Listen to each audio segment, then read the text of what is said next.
Bonjour, aujourd'hui nous sommes à moitié en jour fruits le matin et cet après-midi nous sommes en jour feuilles. On va donc en profiter pour repiquer des salades. Vous allez me dire c'est tout bête les salades, mais pourtant ça nécessite une petite préparation. Voilà, si je laisse cette plante entière, dès la plantation elle va se faner, elle va se flétrir et donc il faut habiller la plante. Habiller, ça veut dire réduire le feuillage, alors soit partiellement comme ceci, soit en enlevant intégralement une feuille. Éventuellement, on peut retailler un petit peu les racines si elles sont abîmées, sinon on va les laisser comme ça.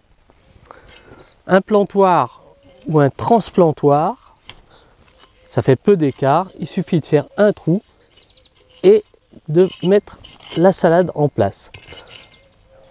Le côté technique de l'opération, c'est que la salade doit être plantée en drapeau. C'est-à-dire qu'elle ne doit absolument pas être plantée en terre. Elle doit rester carrément flottante.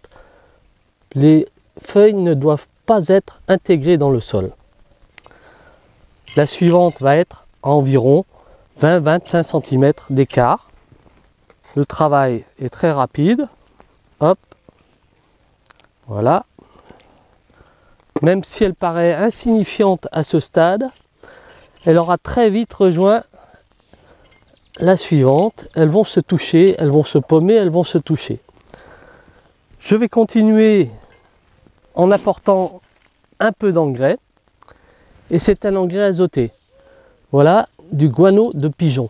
Mais vous pouvez utiliser aussi de la corne broyée, qui a beaucoup d'azote.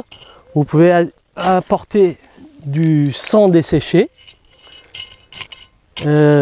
Sinon, vous pouvez apporter en cours de culture un purin d'ortie qui apportera lui également beaucoup d'azote. Je vais terminer avec mon ingrédient secret. Ne vous fiez pas à la couleur, c'est la couleur de l'eau chez moi. En fait, j'ai intégré 1 à 2% de micro-organismes efficaces.